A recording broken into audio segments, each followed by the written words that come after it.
estimados alumnos, espero se encuentren muy bien. En esta sesión expondré y daré unas claves acerca de la fenomenología del espíritu, la obra de Hegel de 1807, que, como hemos visto en nuestras sesiones previas en clase, se proponía ser una introducción a su sistema filosófico, una especie de pedagogía que habría de conducir hacia su sistema ya en un sentido propio, es decir, el sistema que Hegel estará desarrollando propiamente a partir de 1812 con la aparición de la ciencia de la lógica, entre 1812 y 1814 van apareciendo estos tomos.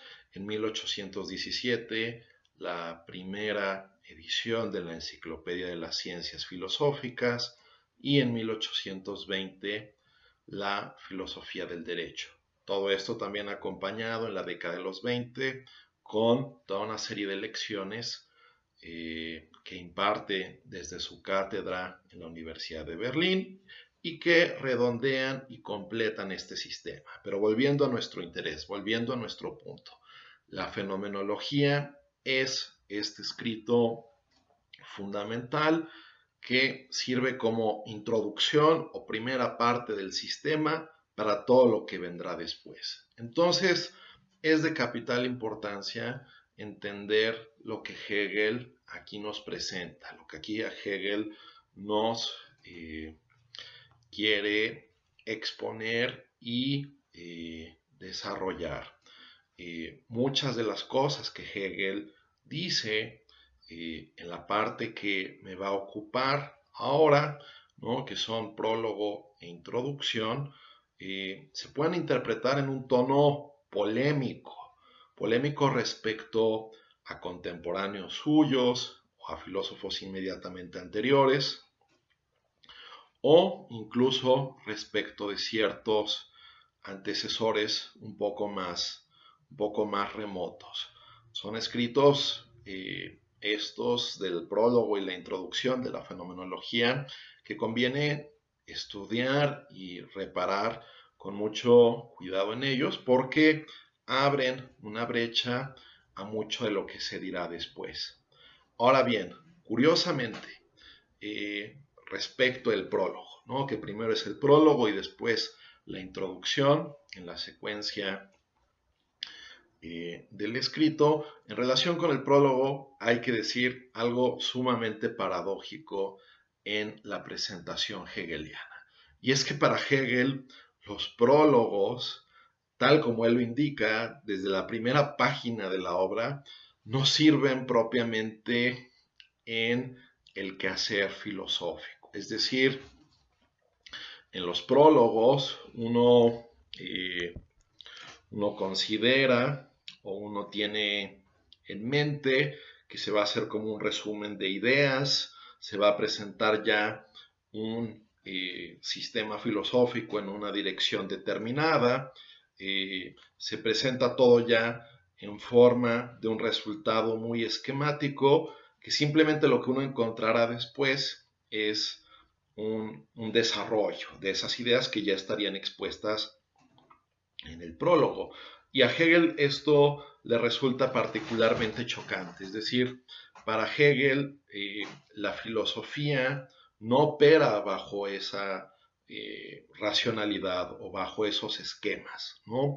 Como si pudiera ser simplemente un recetario, o si pudiera ser un almanaque, o si se pudieran consignar simplemente datos o cifras, y ya después vemos cómo nos ocupamos de las mismas. Antes bien, la filosofía para Hegel es desarrollo, ¿no? Entwicklung en alemán, es desarrollo, es progresión, es avance. Generalmente las imágenes que nos presenta Hegel a lo largo de todo el prólogo son imágenes muy orgánicas, ¿no? Particularmente llaman la atención dos. Presenta cómo habría que entender a una planta y cómo habría que entender a un ser humano. Es decir, la planta no es ni su semilla, ¿no? Para entenderla bien, vamos a decirlo así, no es simplemente ni su semilla, ni tampoco simplemente el árbol, ¿no? Ya en su pleno follaje, ya en su plena realización, sino que habría que ver todo ese desarrollo, ¿no? De etapas que van sucediéndose una a la otra, que van, por decirlo así, cancelándose una a la otra, pero recuperando cosas de, repito, momentos o episodios anteriores.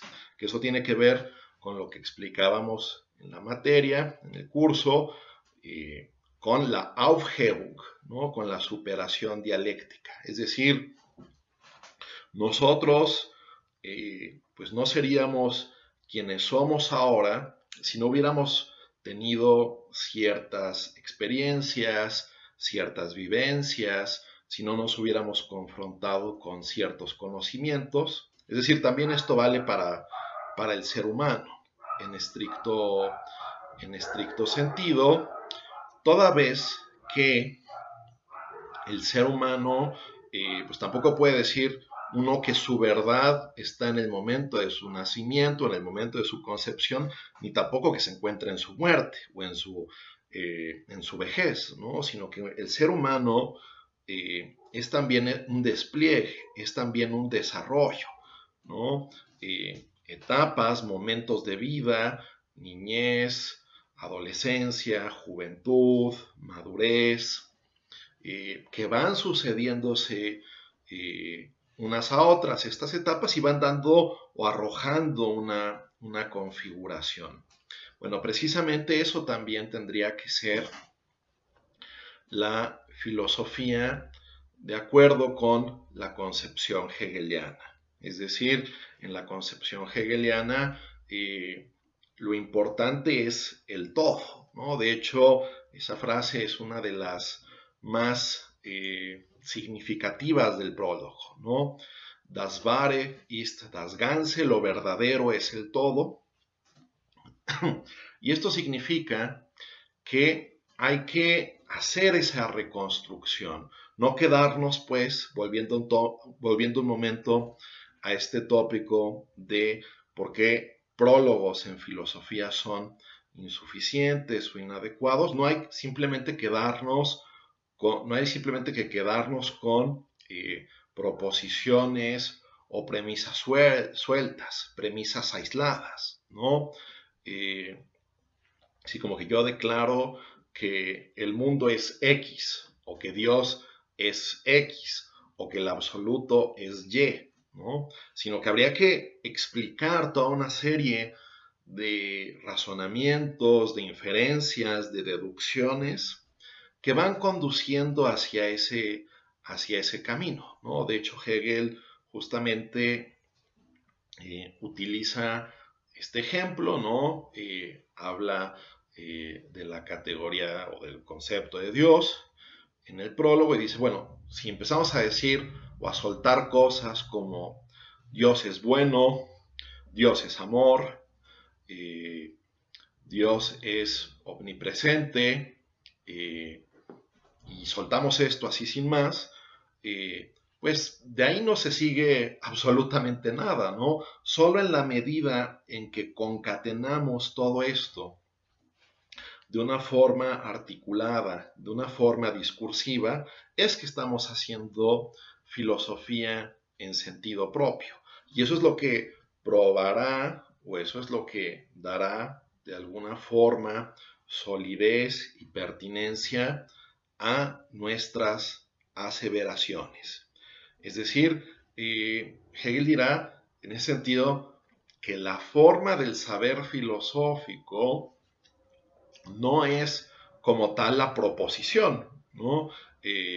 Donde simplemente se enuncia X es Y, ¿no? Así como que, bueno, ¿por qué? Y de ahí que se sigue, y cómo se llegó a que X es Y, sino que por eso está ese despliegue, por eso está ese, vamos a decirlo así, recorrido ese tránsito que habría que dar cuenta del mismo.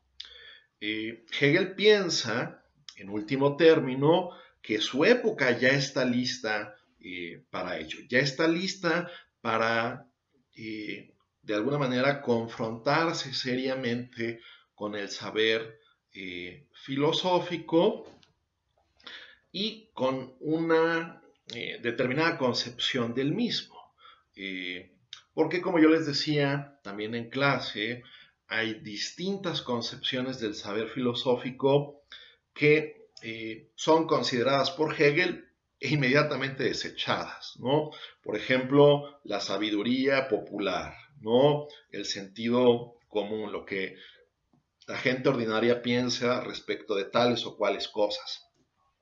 Bueno, en la medida en que eso no tiene una fundamentación, en la medida en que eso no tiene una hilación discursiva, un método propio, pues en esa medida esos juicios, esas aseveraciones, pues difícilmente podrán darnos una respuesta satisfactoria acerca de las grandes cuestiones que ocupan el saber filosófico. Por otro lado, como yo les decía, Hegel está en un contexto del romanticismo, ¿no? Esta obra, recuerden, se escribe en 1806, se publica en 1807, y hay un nervio romántico por ahí en algunos autores donde se dice el gran entusiasmo, la gran intuición, es lo que nos puede llevar a un conocimiento adecuado del todo o de la realidad. Y bueno, Hegel dirá, no hay nada más lejano a ello, ¿no? Ese camino solo nos conduce al misticismo, a los éxtasis, a momentos de epifanía, pero que son difícilmente comunicables, ¿no? Como si el poeta o ciertos filósofos fuesen una especie de mediums que se conectaran ante pues una realidad más grande que ellos y que ellos pudieran tener un acceso privilegiado que pues dicen algunas cosas después de ese momento a su público, a su audiencia, pero difícilmente se da una justificación cabal, una justificación pertinente de aquello que se vislumbró o de aquello que se captó, etc. Ahí claramente en el prólogo, justamente cuando lo revisen, ¿no? Cuando hagan ya la lectura, verán un pasaje donde dice Hegel, bueno, quien procede así es alguien que al final del día llega a una concepción del absoluto donde todos los gatos son pardos, ¿no? Es decir, donde no hay posibilidad de diferenciar, de distinguir, de dar argumentos, de marcar precisiones, de establecer, repito, contrastes, ¿no? Se llega a una especie de totalidad un poco etérea, semejante a los sueños, semejante a una visión, pero de esto propiamente no habrá ciencia. Ahí claramente, repito, se está peleando con los románticos y concreto con su gran amigo Schelling, ¿no? Quien en su sistema del idealismo trascendental, pues precisamente propugnaba algo en ese corte, ¿no? De que la intuición intelectual, ¿no? Recordemos, por ejemplo, que Kant en su crítica de la razón pura negaba que hubiera algo así como intuiciones intelectuales, solo la sensibilidad intuye, pero no así propiamente el intelecto. Bueno, ese va a ser un punto de quiebre respecto de los idealistas posteriores, porque tanto Fichte como Schelling sí piensan que hay una suerte de intuición intelectual y explotan esta en varios momentos en su filosofía. Hegel, en su periodo de llena en algunos escritos coquetea con la idea de que hay algo así como una intuición intelectual, pero después es furibundo y de alguna manera descarta por completo esto, ¿no? Ahora sí que, como se suele decir, muchas veces la cólera, ¿no? La furia del apóstata, aquel que creía en algo y después lo rechaza, pues es a veces la más fuerte de todas, ¿no? La furia del apóstata de quien creía algo y después lo rechaza, bueno, eso pasa con Hegel, quien nos hace una exhortación recurrente a no embarcarnos por ese camino, ¿no? Otro quien pudiera estar siendo criticado, repito, en este sentido, en el prólogo de la fenomenología del espíritu, sería Jacobi, ¿no? Que Jacobi es un pensador complejo en muchos sentidos, pero que de alguna manera algo muy destacado, significativo del mismo es una especie de fideísmo, ¿no?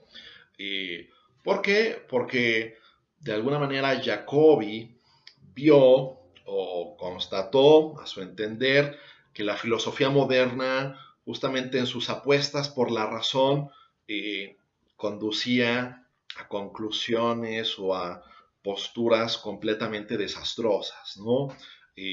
Jacobi le parece fatal, por ejemplo, todos los sistemas filosóficos espinosistas, o bueno, el sistema filosófico del propio Spinoza, por eso tiene unas cartas acerca del espinosismo, Jacobi, donde dice, bueno, pues el Dios de Spinoza propiamente ya ni siquiera es un Dios, o es una entidad tal con la cual yo personalmente no me puedo reconciliar en ningún sentido, ¿no? O lo equipara con la naturaleza, ¿no? Recordemos Deus sive natura en Spinoza. Bueno, pues eso a mí ya personalmente, vivencialmente, no me dice nada.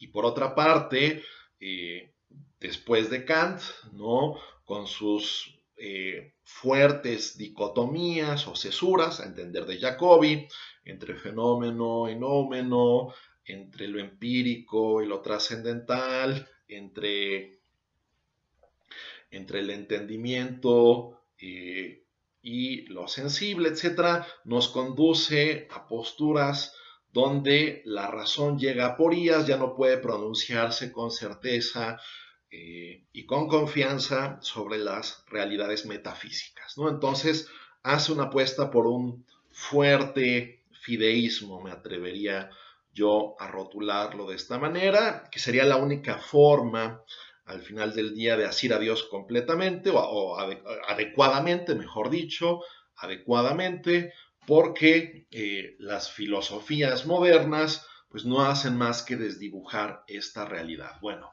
ese camino apostando simplemente a la fe o a una convicción personal o a un convencimiento personal, pues quedarían también radicalmente descartados por Hegel, ¿no?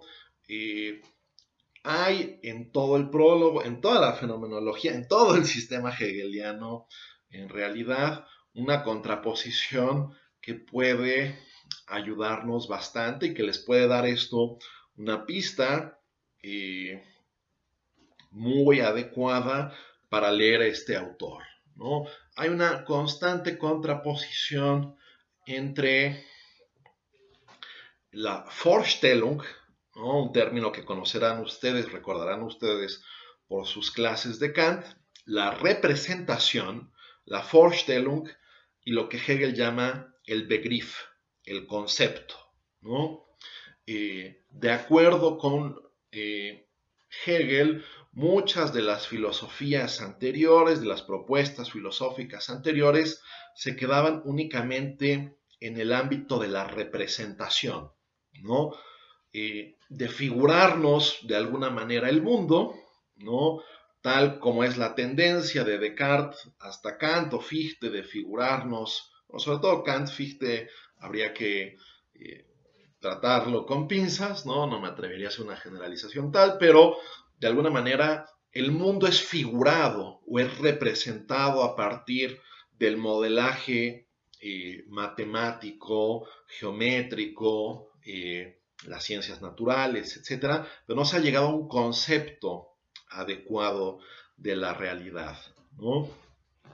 Es decir, la filosofía moderna en muchas ocasiones llega a un callejón de lo que en el siglo XX, por ejemplo, se empezó a denominar como representacionismo, ¿no? El sujeto encerrado en sus propias concepciones, en sus propias figuraciones del mundo, pero sin nunca tener certeza en ningún momento de que la realidad es tal como él se la representa, ¿no? Repito, aquí el término representación es clave. Hegel nos va a decir el concepto, ¿no? La filosofía debe aspirar a llegar al concepto, a una adecuada comprensión de la totalidad, al menos desde sus simientes y sus bases más importantes, ¿no? Hegel va a hablar en este sentido no solo como de conceptos de las cosas, sino como del concepto en general. ¿Qué sería? ¿No? Eso quizás convenga explicarlo con más detenimiento en sesiones posteriores, pero lo puedo adelantar un poco, que no sería como el concepto del perro, el concepto de la mesa, a diferencia de la representación de la mesa, sino como el espacio lógico donde diversas categorías están concatenadas unas con otras, ¿no? La filosofía anglosajona del siglo XX, por ejemplo, Sellars, Wilfrid Sellars y John McDowell han hablado un poco de algo similar cuando contrastan el space of nature o el space of causes respecto del space of reasons, ¿no? Distinguir el ámbito de ciertos procesos físicos o mecánicos del ámbito a partir del cual se concatenan, se dan cuenta, se entrelazan distintas realidades. Entonces Hegel, ustedes verán sobre todo eso, por ejemplo, hacia el final del prólogo, de la fenomenología del espíritu, que Hegel nos va a hablar del trabajo del concepto, ¿no? Que es necesario entregarse a esta tarea, ¿no? Bien, cosas relacionadas con esto, ¿no? Todo el proyecto filosófico de Hegel en general, pero en lo específico aquí en la fenomenología del espíritu, se devela esto, pasa por poner en una adecuada sintonía al sujeto y al objeto, ¿no? Hegel va a decir en una parte, por ejemplo, en una parte del escrito, lo que se ha hecho comúnmente es pensar la totalidad a modo de substancia, ¿no? Ahí, por supuesto, quien resuena es Spinoza, ¿no? Pensar todo bajo este esquema del monismo, ¿no? O de que en estricto sentido solo hay una cosa, que sería Dios, y claro, sus atributos y sus modos, pero solo hay una cosa, ¿no? Pero Hegel nos dice, lo que hay que hacer es pensar el absoluto no solo como substancia, sino también como sujeto, ¿no? Es decir, hay que insertar o introducir en nuestra visión filosófica nuestro papel como agentes del conocimiento, ¿no? como agentes que también están configurando la realidad con sus prácticas científicas, filosóficas, religiosas, éticas, políticas, sociales. Es decir, eh, el mundo o la realidad, hablando muy genéricamente, eh, no es simplemente algo que se devela, ¿no? Lo que vamos a ver a lo largo de toda la fenomenología es que Hegel tiene una concepción según la cual, a ver, ni hay que pensar que todo lo que está en nuestro entorno, lo que nos circunda, es una construcción mental de nosotros, ¿no? Una figuración tipo Matrix, que quién sabe cómo sea la realidad, pero yo me la estoy figurando, representando de una determinada manera. Pero tampoco hay que pensar que es simplemente algo que ya está ahí y que de alguna forma simplemente le quitamos el velo, ¿no? Como magos y vemos, las cosas simplemente son así o asado, de tal o cual manera, ¿no? Las cosas no son simples en ese sentido, ¿no? Hay elementos reales, objetivos, hay cosas, pero también el sujeto contribuye activamente a... el sujeto también contribuye activamente a enjuiciarlas, a determinarlas mediante, pues, sus distintas inferencias, juicios, percepciones, convicciones. Todo eso también modela la realidad, por lo cual estamos en un vaivén dialéctico entre uno y otro polo, ¿no? Entonces, Hegel va a querer, de alguna forma, por decirlo así, poner en su adecuado balance, en su adecuada relación, subjetividad y objetividad, ¿no?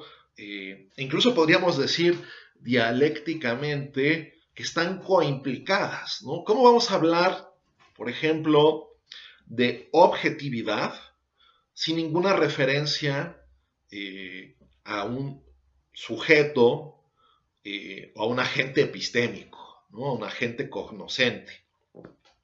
Es prácticamente imposible hablar de objetividad sin tener al menos en algún trasfondo a un sujeto, ¿no? Y de igual manera, la subjetividad no se puede entender adecuadamente sin su contraparte, ¿no? Sin su contraparte, ante un mundo, ante una realidad, ante un escenario circundante, ¿no? Pero son dos polos que están en continua relación, ¿no?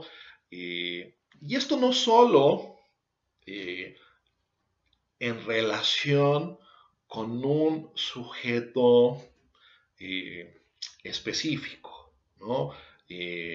Con un sujeto individual. Obviamente nosotros, como lectores de la fenomenología del espíritu, pues eh, hacemos un trabajo individual de leerla, ¿no? Sin embargo, ¿no?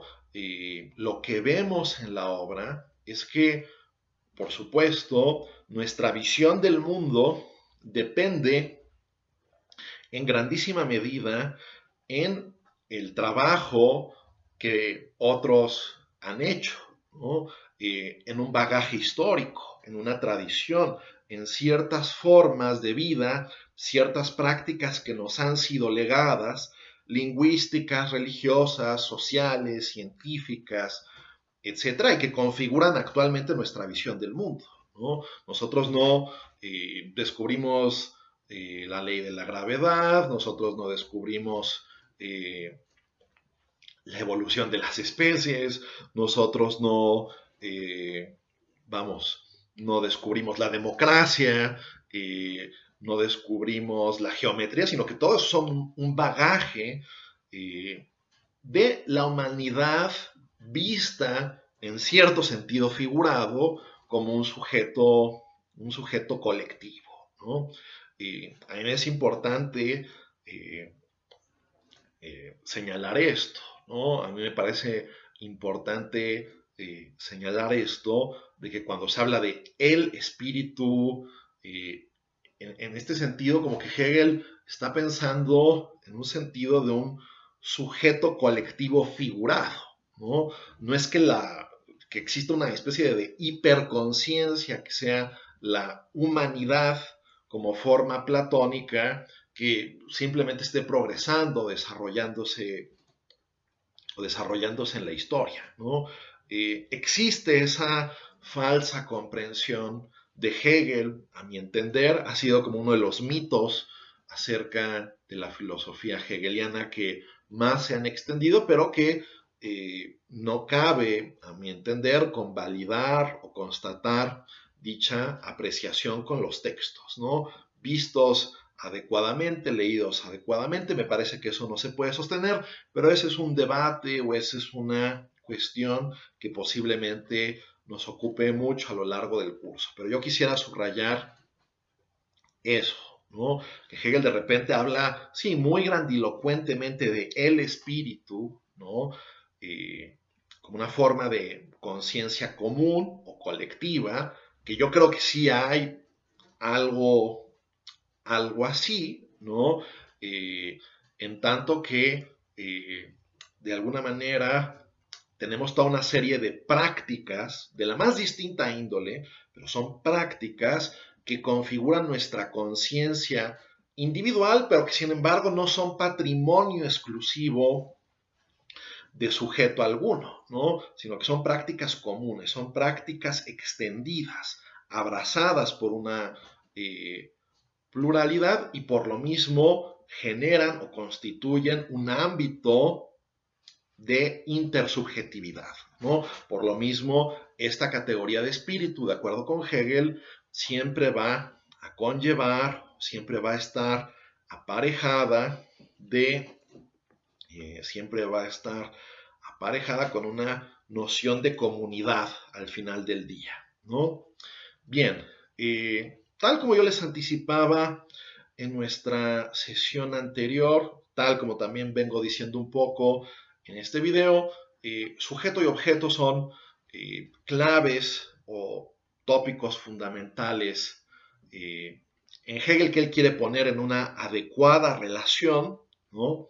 Y aunque su filosofía generalmente se ha denominado como un idealismo absoluto, lo que vamos a ver es que en cierto sentido, y esto está en alguna forma ya anunciado desde el propio prólogo, estas categorías tomadas desde su forma más simple no dicen absolutamente nada, ¿no? Ni realismo, tal como comprender que la filosofía simplemente llega a descubrir las cosas como son, eso es tremendamente ingenuo, como va a ser tremendamente ingenuo y aporético todo lo que ha pasado a juicio de Hegel en la filosofía moderna cuando se piensa que un sujeto, llámese Descartes, llámese Kant, puede figurarse cómo es la totalidad del mundo desde la comodidad de su sillón o la comodidad de su escritorio, ¿no? Ninguna de estas opciones es adecuada y ninguna de estas opciones nos va a brindar una adecuada forma del saber. Entonces, repito, de acuerdo con Hegel, hemos llegado a un punto adecuado para hacer filosofía en un sentido estrictamente científico, ¿no? Un punto en el cual ya se han recorrido suficientes etapas previas en la historia de la humanidad que nos han mostrado caminos que ya no pueden volverse a recorrer o que no deberían volverse a recorrer porque ya se han mostrado como insatisfactorios, ¿no? De hecho, Hegel dice, muchas de las formas o visiones del mundo que se van a presentar en este escrito que él nos propone, la fenomenología del espíritu, son formas que ya no podemos tomarnos con seriedad, ¿no? O sea, no son visiones o posturas acerca de la realidad que en sentido estricto sean una opción real para nosotros, ¿no? O sea, nadie de nosotros volverá a ciertas concepciones mitológicas del mundo, o volverá a sostener, por ejemplo, como una opción real, la esclavitud como una forma de solventar aporías o dilemas económicos. No son opciones reales, eso ya, pero sí es importante volverlas a recorrer. Casi casi nos pone Hegel como un adulto que ve su diario de niño y pues, de alguna forma o que no puede sino sonreír ante algunas ocurrencias o algunos pensamientos que tuvo, pero que ya es claro que aunque tuvo que atravesar por esos caminos, ya esos caminos están clausurados, ya no se pueden volver a recorrer, ya no se pueden volver a atravesar, ¿no? La filosofía entonces estaría llamada a convertirse en una ciencia, ¿no? En una ciencia rigurosa. Al parecer, en el transcurso de la filosofía moderna, lo que vemos es que la filosofía se ha convertido en una especie de sierva de la ciencia natural o de la matemática, ¿no? Desde Descartes hasta Kant, parecía ser que el estándar absoluto del conocimiento es lo que prescribe la matemática y todo lo que cae bajo, fuera de este registro, pues es problemático, es algo que quizás haya que tomar como objeto de duda en Descartes o algo que la razón teórica no se mete en Kant en miles de aporías, paralogismos, antinomias, etcétera, etcétera, cuestiones de suyo irresolubles que quizás desde el punto de vista práctico puedan resolverse o pueda darse una satisfacción, ¿no? Pero tenemos una visión ahí completamente discordante de acuerdo con Hegel, ¿no? Por una parte niego, ¿no? Como si la razón misma pudiera como segmentarse en dos compartimentos incomunicados. Por una parte, me es imposible afirmar la existencia de tales o cuales realidades, perdón, pero por otra parte, sí las acepto y las tomo como imprescindibles, como irrenunciables, como absolutamente necesarias. Bueno, ahí hay una especie de esquizofrenia entre la razón teórica y la razón práctica, de acuerdo con Hegel, ¿no? Una fragmentación de la personalidad filosófica. Y entonces, Hegel nos va a decir que la filosofía tiene que tener su propio estándar de cientificidad, ¿no? Mostrando precisamente cómo distintas nociones, distintos juicios o distintas realidades están intrínsecamente concatenadas, ¿no? Y de hecho hay una especie de crítica, ¿no? No me detendré mucho en esto ahora, pero hay en el prólogo una suerte de crítica hacia el saber matemático, en el sentido de que, bueno, quizás un matemático sepa, por ejemplo, ¿no? Un matemático regular o estándar sepa tales o cuales formulaciones y pueda mecánicamente llegar a tales o cuales problemas, a tales o cuales soluciones, ¿no? De tales o cuales problemas se pueden llegar a tales o cuales soluciones, pero ¿qué está de fondo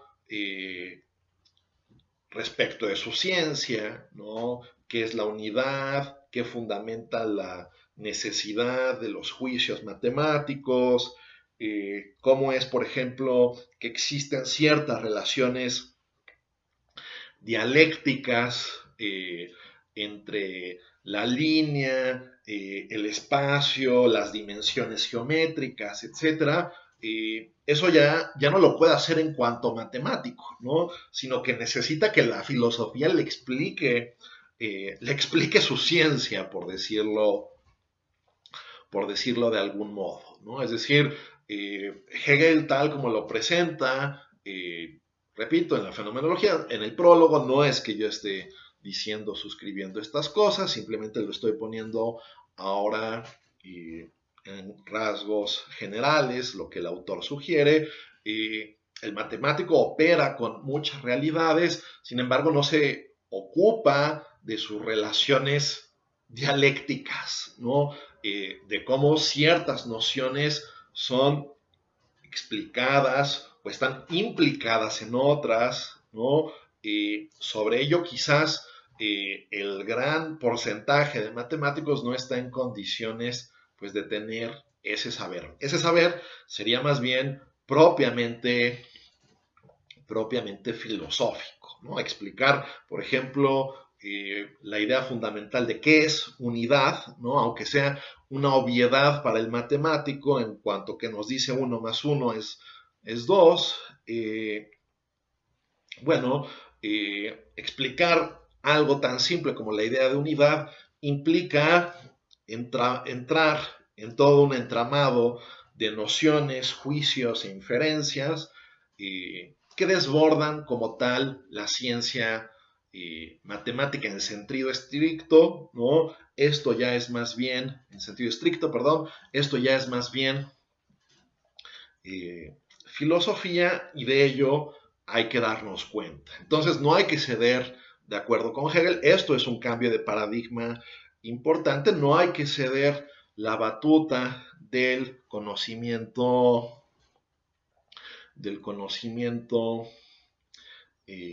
a las ciencias naturales. Antes bien hay que pensar que la filosofía es justamente esta actividad del espíritu humano que pues precisamente puede presentarse o puede comparecer como ciencia en un sentido riguroso, ¿no? Bien, esas serían algunas de las ideas fundamentales del prólogo. Muchas de ellas también están repetidas, implicadas, por decirlo así, también en la introducción. Pero en la introducción me voy a centrar fundamentalmente en dos, en dos cuestiones, ¿no? que son importantes para Hegel. Bien, aquí me permitiré quizás leer un pasaje, ¿no? Sobre todo uno que alude a algo que sería como una imagen o una ilustración bastante curiosa, ¿no? Muy gráfica, a mi entender. Aquí Hegel, lo que van a ver en la introducción de la obra, en la introducción de la fenomenología del espíritu, ya pasamos el prólogo, quizás vuelva a decir algunas cosas sobre el prólogo un poco más adelante, pero ahora quiero centrarme en la introducción. En la introducción lo que van a ver en un comienzo es una especie de crítica a todo lo que ha sido el quehacer habitual de la filosofía moderna. Y esto porque, a juicio de Hegel, la filosofía moderna ha partido de una concepción según la cual el conocimiento es una especie de instrumento, ¿no? Lo repito, la filosofía moderna ha partido o ha tenido como base una concepción según la cual el conocimiento es una especie de instrumento para llegar a la verdad, ¿no? Pero eso tiene una paradoja de fondo importante. Pero bueno, vamos a ver qué dice Hegel acerca de esta concepción del conocimiento como un instrumento, ¿no? Esto está en la primera página de la introducción, página 53, respecto de la paginación crítica de Hegel, ¿no? Bien, dice el autor. Podría parecer ciertamente que cabe obviar este inconveniente por el conocimiento del modo en que actúa efectivamente el instrumento, lo cual permitiría descontar del resultado la parte que al instrumento corresponde en la representación, que por medio de él nos formamos de lo absoluto y obtener así lo verdadero puro. Pero de hecho, esta corrección no haría más que situarnos de nuevo en el punto de que hemos partido.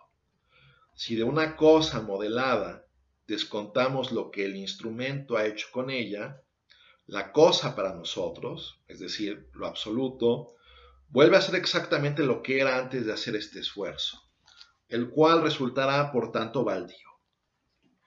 Y si el instrumento se limitara a acercar a nosotros lo absoluto, como la vara con pegamento nos acerca al pájaro apresado, sin hacerlo cambiar en lo más mínimo, lo absoluto se burlaría de esta astucia, si es que ya en sí y para sí no estuviera y quisiera estar en nosotros. En efecto, el conocimiento sería en este caso una astucia, ya que con sus múltiples afanes aparentaría algo completamente diferente del simple producir la relación inmediata y por tanto carente de esfuerzo. O bien, si el examen del conocimiento que nos representamos como un medium nos enseña a conocer la ley de su refracción, de nada servirá que descontemos esta del resultado, pues el conocimiento no es la refracción del rayo, sino el rayo mismo a través del cual llega a nosotros la verdad. Y descontado esto, no nos habría hecho otra cosa que indicarnos la dirección pura o el lugar vacío. Bien, entonces, obviamente cada vez que se lee a Hegel por primera vez parece un trabalenguas, parece que no se entiende nada, hay que irlo leyendo con mucho detenimiento y poco a poco, créanme, se empieza a cobrar sentido, ¿no? Pero sí es un escritor, particularmente críptico en un inicio, ¿no? Sobre todo en primeras lecturas. Pero bueno, ¿qué es lo que está diciendo Hegel aquí, ¿no? Bueno, creo que esto se entiende muy bien a la luz de lo que ha sido el curso habitual de reflexiones que se han hecho en la filosofía moderna desde el aspecto teórico, ¿no? Y esto desde la más amplia gama de tradiciones o de pensadores. Aquí podríamos incluir perfectamente a Descartes, a Locke, a Spinoza, a Leibniz, a Kant, etc., ¿no? Lo que se parte o lo que se hace en un primer momento, de lo que se parte en un primer momento es tratar de establecer qué cuenta como conocimiento, cuál es el método que ha de seguirse, qué es lo que ha de estipularse para que algo valga como conocimiento,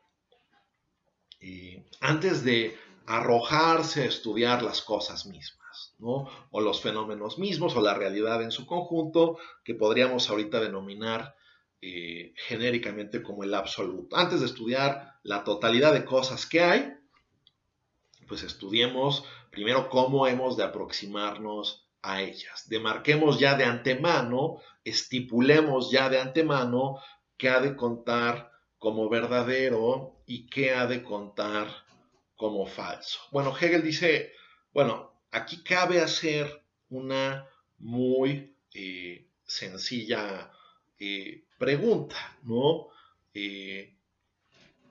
¿Bajo qué criterio o qué convalida o qué justifica esa demarcación o estipulación inicial? ¿Y por qué la puedes llamar verdadera y adecuada? ¿No? Lo pongo en otras palabras, ¿no? Lo pongo en otros términos.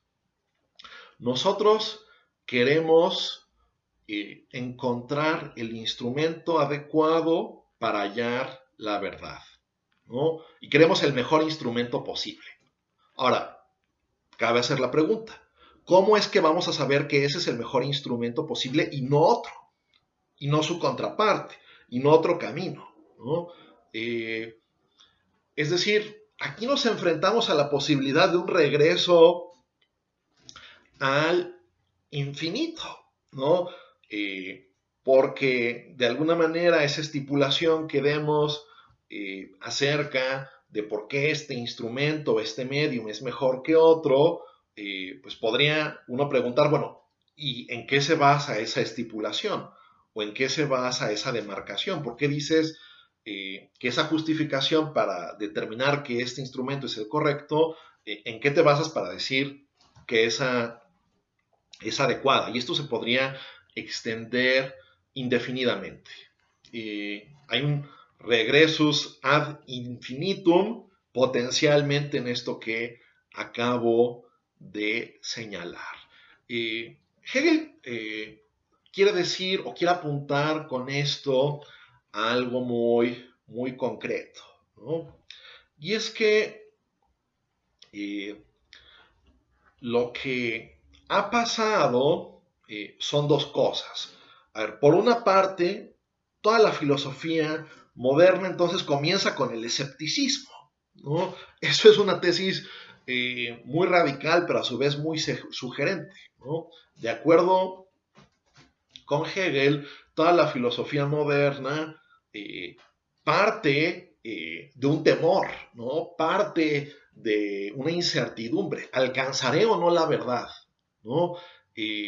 Como si fuese ya de antemano claro que lo más probable de todo será no encontrarla, no hallarla, ¿no?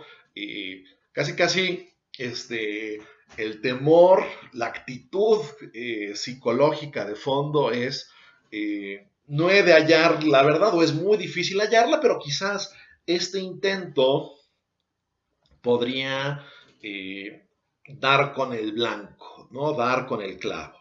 Eh, entonces, hay esa actitud, ¿no? Y bueno, pues el instrumento que se ha optado generalmente es un instrumento adoptado desde fuera, como les decía, mayoritariamente a partir de la matemática y las ciencias naturales, y se ha tomado pues a partir de una cierta cuestión dogmática, porque se resuelven tales cosas, se resuelven tales problemas, y se piensa que con ello cualquier otro tema o problemática podría o habría de resolverse, ¿no? Pero eso es más bien, diría Hegel, como una especie, una suerte de wishful thinking, y a su vez, por el otro lado, curiosamente dogmático, ¿no? Solo porque esto ha funcionado en otro ámbito, pues yo quiero extrapolarlo, traerlo a mi terreno y ver si esto funciona adecuadamente, ¿no? Entonces, tal como pone ahí con una imagen muy gráfica, si recuerdan lo que les presenté, como si pudiéramos nosotros engañar al absoluto como si fuese un pájaro con un palo, con miel y eso, como si lo pudiéramos engañar, ¿no? Al absoluto para que éste caiga en nuestra trampa, ¿no? Pero, a ver, si esto es así, ¿no? Si todo va de alguna manera a responder eh, a partir de un instrumento que nosotros artificialmente hemos confeccionado para tales o cuales fines, pues cabe pensar que ese instrumento servirá como un filtro que como filtro no dejará ver las cosas tal y como son y solo hará receptivas ciertas cosas, cierto tipo de información, cierto tipo de premisas. Es decir, tal como delimites tu rasero o tu patrón de conocimiento desde un principio, pues tanto así conocerás al final del día, ¿no? ¿Y esto por qué se ha demarcado, por qué se ha estipulado? Repito, por un temor a encontrar o hallar la verdad, por un escepticismo de que más bien no hemos de encontrarla o más bien no hemos, no hemos de hallarla, no hemos de dar con ella. Hegel en algunos momentos posteriores de su obra vuelve a aludir un poco a esta idea, diciendo lo siguiente, y creo que esto ilustra un poco hacia dónde quiere ir al final del día, ¿no? Los filósofos que tienen este modus operandi, ¿no? Este modo de proceder, son gente que antes de meterse a nadar, quieren ya haber estipulado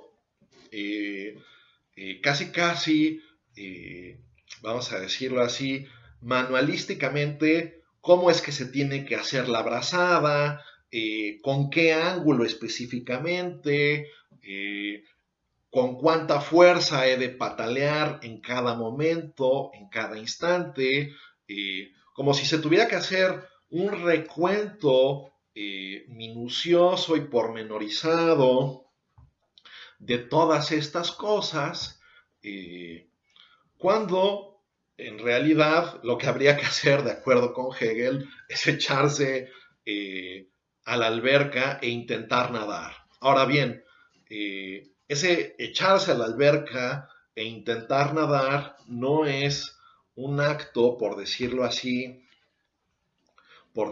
temerario, ¿no?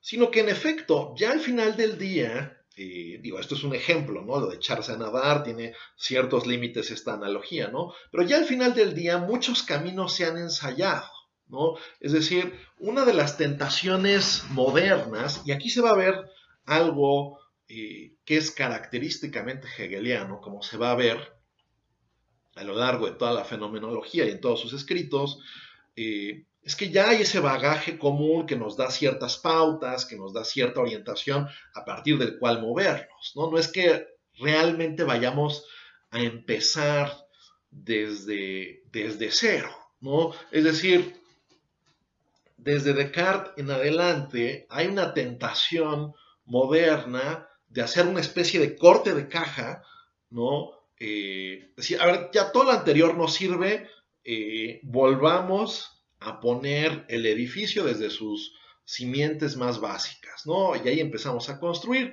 y llega el siguiente filósofo, perdón, el siguiente sistema filosófico y se dice, no, se destruye y va de nuevo, ¿no? La filosofía moderna ha sido un continuo camino en esa tesitura, ¿no? En esa tesitura de destruir todo lo previo que se haya hecho, que se haya conseguido, que se haya establecido, para volver a andar de nuevo, ¿no? Y Hegel lo que nos va a decir es, a ver, no estamos tan a ciegas, ¿no? Ya tenemos un bagaje común, ya tenemos una tradición, ya tenemos ciertas prácticas, ¿no? Arrojémonos a conocer y no tengamos ese miedo, ¿no? Es decir, retomando, por ejemplo, esa frase de Horacio, que a su vez Kant hace famosa, incorpora en su escrito de qué es la ilustración, de atrévete a saber, Hegel dice, bueno, tomemos esto en serio, ¿no?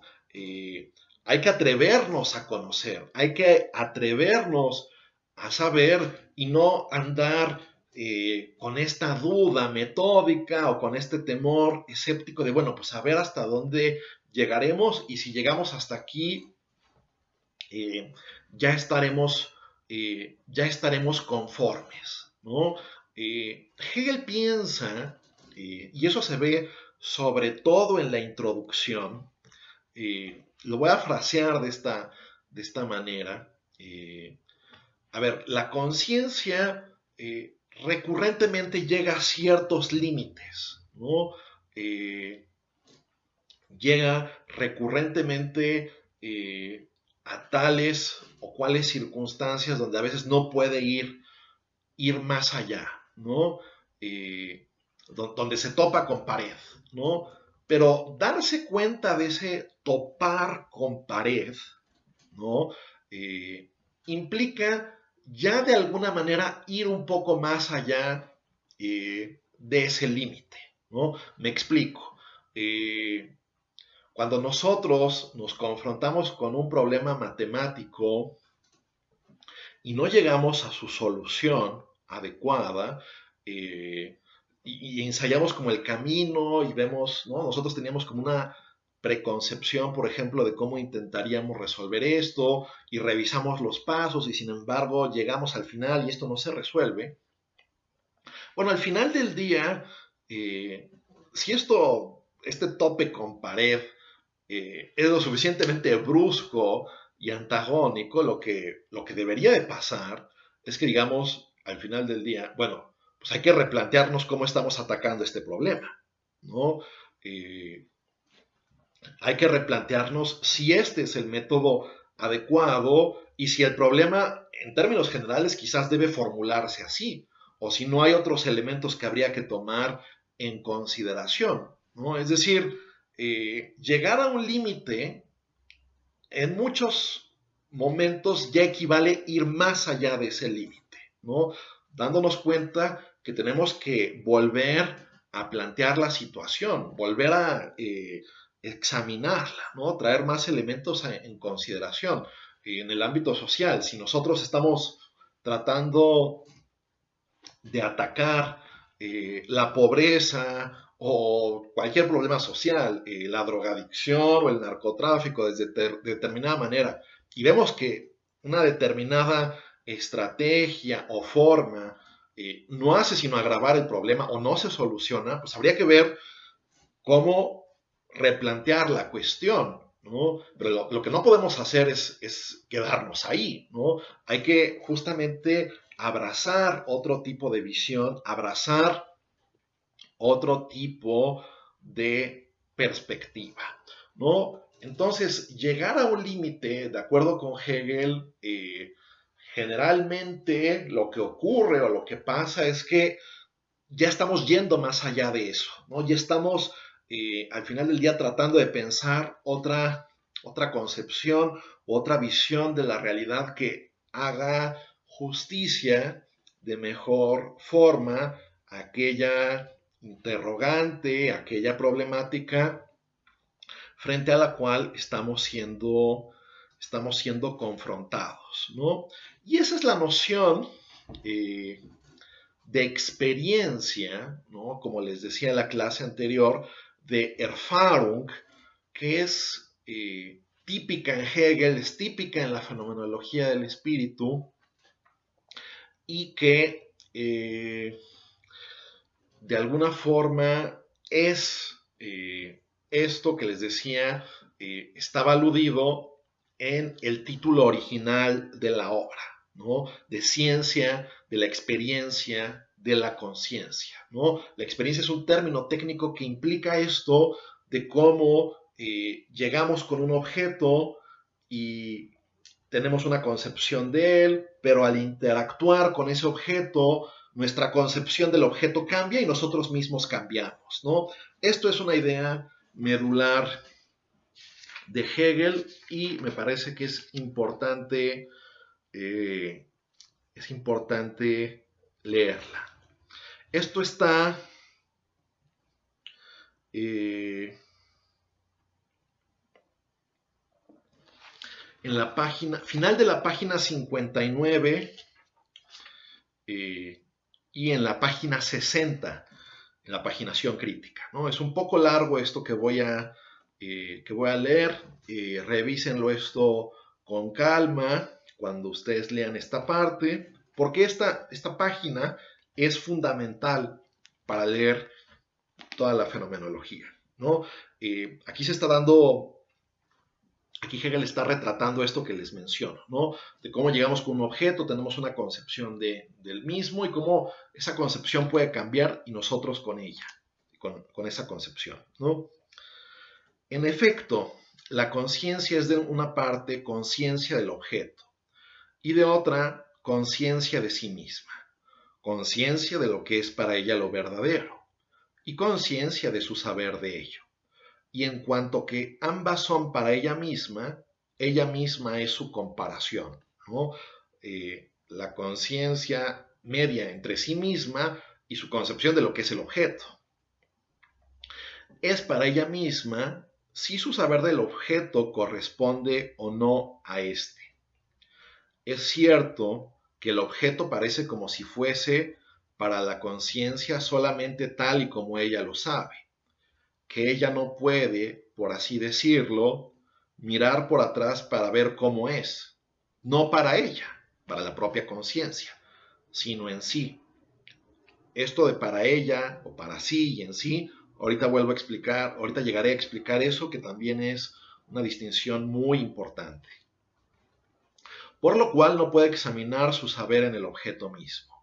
Pero precisamente por ello, porque la conciencia sabe en general de un objeto, se da ya la diferencia de que para ella algo sea el en sí y otro momento, en cambio, el saber o el ser del objeto para la conciencia, ¿no? O sea, la conciencia, de acuerdo con Hegel, ¿no? Es saber de un objeto, ¿no?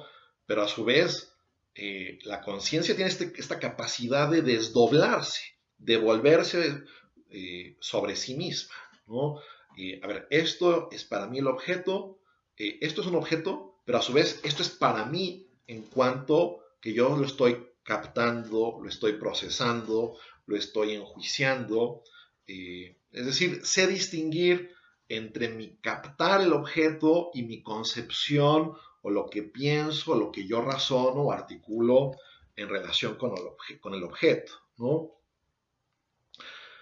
Pero precisamente por ello, porque la conciencia sabe en general de un objeto, se da ya la diferencia de que para ella algo sea el en sí y otro momento, en cambio, el saber o el ser del objeto para la conciencia. Y sobre esta distinción, tal y como se presenta, se basa el examen. Si en esta comparación encontramos que los dos términos no se corresponden, ¿no? O sea, yo tengo una concepción del objeto que no parece adecuarse adecuadamente, no parece adecuarse, valga la redundancia, acertadamente o convenientemente a lo que el objeto es, entonces hay ahí ruido, ¿no? Hay una alteridad que debe ser corregida. Repito, si en esta comparación encontramos que los dos términos no se corresponden, parece como si la conciencia se viese obligada a cambiar su saber para ponerlo en consonancia con el objeto mismo, ya que el saber presente era esencialmente un saber del objeto. Con el saber, también el objeto pasa a ser otro, pues el objeto pertenecía esencialmente a este saber. Y así, la conciencia se encuentra con que lo que antes era para ella el en sí, no es en sí, o que solamente era en sí para ella. Así pues, cuando la conciencia encuentra en su objeto que su saber no corresponda a éste, tampoco el objeto mismo puede sostenerse. O bien el parámetro del examen cambia cuando en éste ya no se mantiene lo que se trataba de medir por él, y el examen no es solamente un examen del saber, sino también del parámetro de éste. Este movimiento dialéctico que la conciencia lleva a cabo en sí misma, tanto en su saber como en su objeto, en cuanto brota ante ella el nuevo objeto verdadero, esto lo pone Hegel en cursivas, ¿no? Porque es fundamental. Cuando captas que una cosa no era lo que tú pensabas y se muestra de una manera adecuada o conveniente, pasa algo nuevo. Y ese pasar algo nuevo es la experiencia, ¿no? Dice Hegel, es propiamente lo que se llamará experiencia, Erfahrung. En esta relación hay que hacer resaltar con mayor precisión, en el proceso más arriba señalado, un momento por medio del cual se arrojará nueva luz sobre el lado científico de la exposición que ha de seguir. La conciencia sabe algo, y este objeto es la esencia o el en sí, pero este es también el en sí para la conciencia, con lo que aparece la ambigüedad de este algo verdadero. Vemos que la conciencia tiene ahora dos objetos. Uno es el primer en sí, otro el ser para ella de este en sí. El segundo solo parece ser, por el momento, la reflexión de la conciencia en sí misma. Una representación no de un objeto, sino de su saber de aquel primero. Bien, repito, leer a Hegel en primera instancia es muy difícil, ¿no? Es complicado, es abstruso, eh, es realmente difícil, pero Hegel mismo nos dice que así va a ser su obra, ¿no? Por favor, repito, no me culpen, no me achaquen eh, esto a mí, ¿no? En la página 56 de la Fenomenología del Espíritu, de la introducción, dice, ¿no?, que este camino de la fenomenología es, por tanto, el camino de la duda, o más propiamente el camino de la desesperación. Él mismo nos lo está diciendo, ¿no? Así que sobre advertencia no hay engaño. Pero bueno, esto, repito, leyendo al autor, familiarizándose con sus nociones, se vuelve cada vez más asequible. Pero entonces, a ver, vuelvo a explicar esto. Y vuelvo a explicar esto porque creo que eso nos va a ayudar mucho a disipar ese mito que les decía se presenta en relación con Hegel de la tesis, la antítesis y la síntesis, ¿no? Por lo menos aquí en la fenomenología nada semejante a eso juega un papel, sino que más bien lo que tenemos es lo que se explicaba en este pasaje, que por ello le repito la capital importancia de leerlo detenidamente, ¿no? Lo que tenemos en Hegel, en la fenomenología y en la ciencia de la lógica, son las categorías del en sí, ¿no? O sea, tal como uno piensa que la cosa es, ¿no? El en sí de la cosa, tal como uno piensa, bueno, ahí está, ¿no? Pero después, cuando interactuamos con ella, cuando empezamos a interrogar, cuando empezamos a lanzar conjeturas, podemos hacer una distinción. Lo que la cosa es, al parecer, en sí, y lo que yo me imagino, entiendo o me represento en relación con la cosa. Eso referido a mí mismo es lo que Hegel llama el para sí, ¿no? Para la subjetividad, para el actor cognoscente, para el actor epistémico, ¿no? Y de lo que se trata de ver es si el en sí, si la cosa está en concordancia, está en sintonía con el para sí, con lo que yo pienso de ella, ¿no? Y al final del día, lo que se debería buscar, a lo que se debería llegar es una concepción armónica de la realidad que esté siendo examinada, de la realidad en cuestión, una concepción armónica entre lo que ésta es, por decirlo así, y lo que yo pienso, lo que yo pienso, lo que yo concibo, lo que yo conceptualizo en relación con la misma, ¿no? Y en ese momento, y esto ya va a aparecer para el trabalenguas, se va a llegar al en sí guión para sí, de acuerdo con Hegel, ¿no?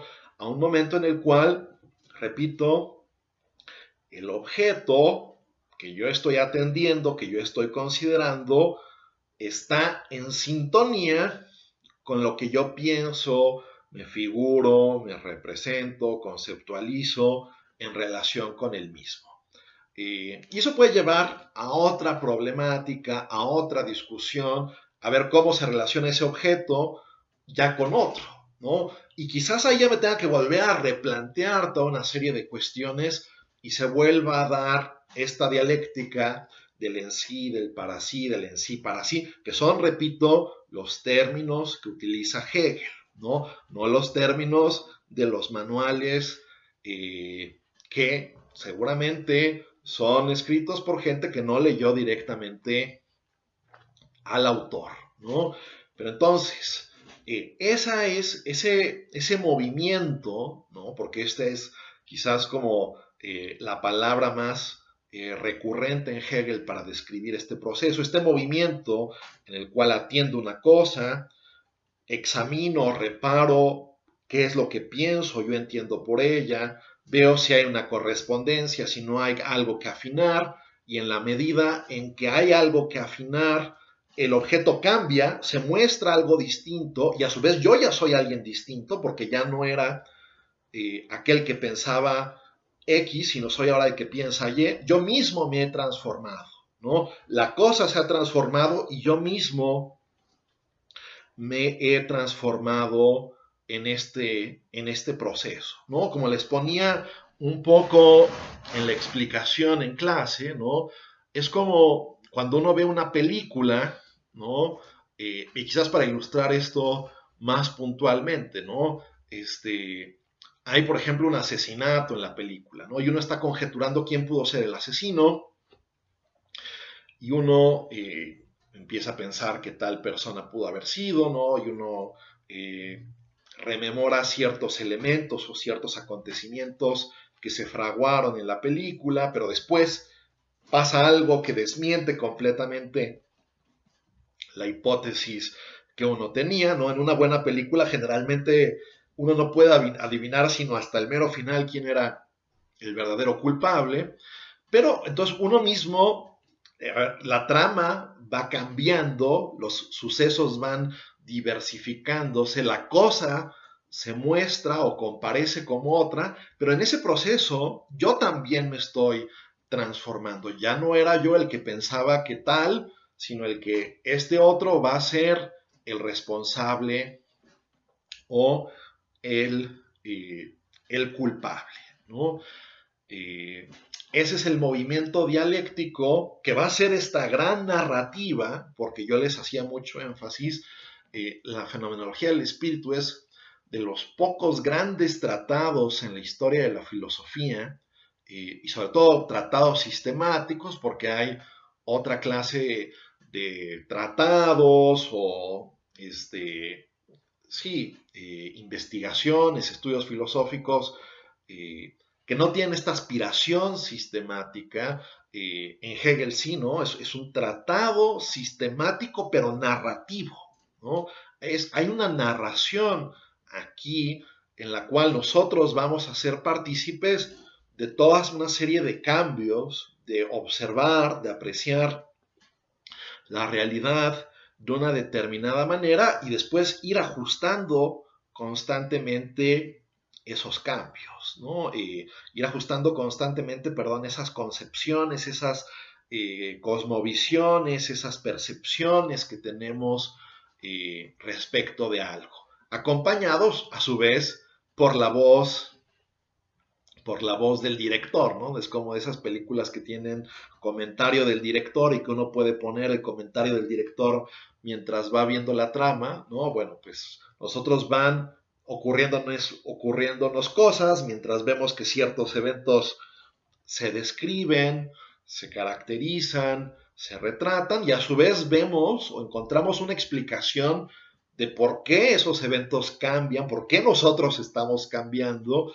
y esa voz pues va a ser, vamos a decirlo así, pues la voz del fenomenólogo, ¿no? Que no es otro sino Hegel que nos está explicando cómo este sujeto colectivo figurado que es el espíritu humano, con este bagaje histórico, colectivo, que ha ido fraguando todas sus prácticas, todas sus tradiciones, instituciones científicas, religiosas, políticas, artísticas, sociales, etcétera, cómo han ido depurándose, cómo han ido cambiando, cómo han ido apostando por una y otra dirección.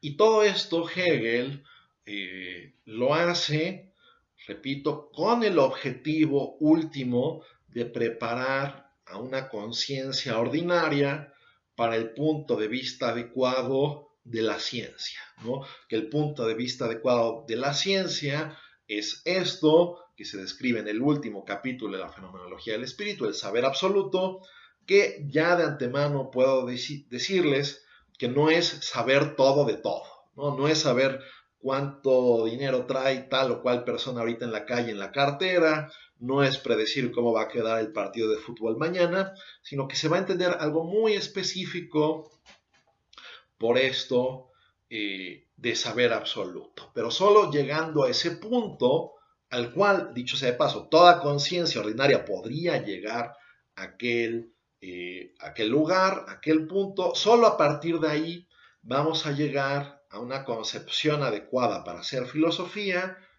que haga justicia a la vocación última de la filosofía, hacer un saber de la totalidad, hacer un saber comprensivo de la realidad,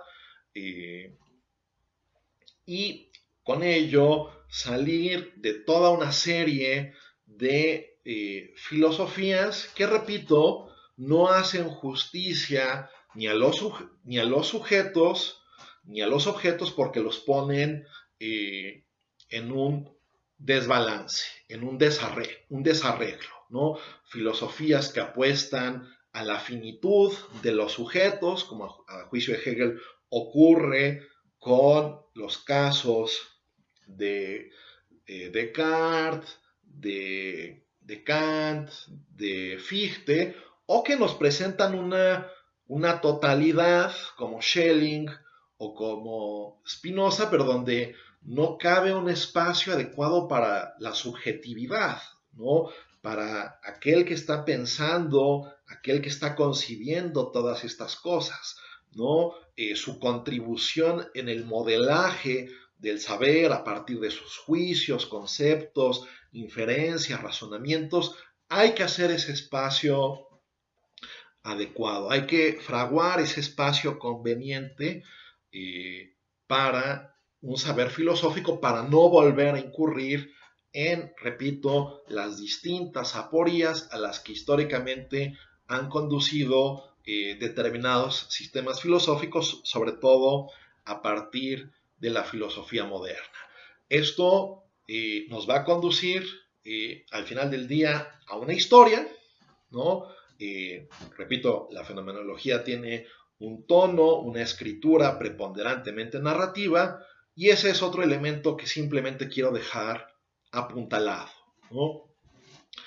La filosofía moderna, a juicio de Hegel, ¿no? Ya lo había dicho, pero quiero que esta idea quede muy claro, parecería siempre querer empezar from scratch, ¿no? Desde un punto de vista, desde un punto de un nivelaje cero, ¿no? A ver, desechemos todo lo anterior y comencemos de nuevo, ¿no?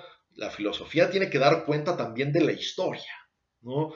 Hegel va a ser un autor que ponga en un plano destacadísimo en su sistema filosófico, en su arquitectura, en su concepción genérica del saber filosófico, que ponga en un lugar central y medular a la historia, ¿no? Sin una concepción adecuada de la historia, pues vamos a pensar, y de la historia de distintas prácticas, incluida la práctica filosófica, pues vamos a incurrir en muchísimas dificultades, en muchísimas vicisitudes y aporías. Bueno, con esto espero haberles dado una serie de elementos, una serie de claves importantes para poder acometer la lectura del prólogo y de la introducción de la fenomenología del espíritu. Muy bien, seguimos en comunicación y nos vemos en nuestra siguiente sesión. Hasta luego.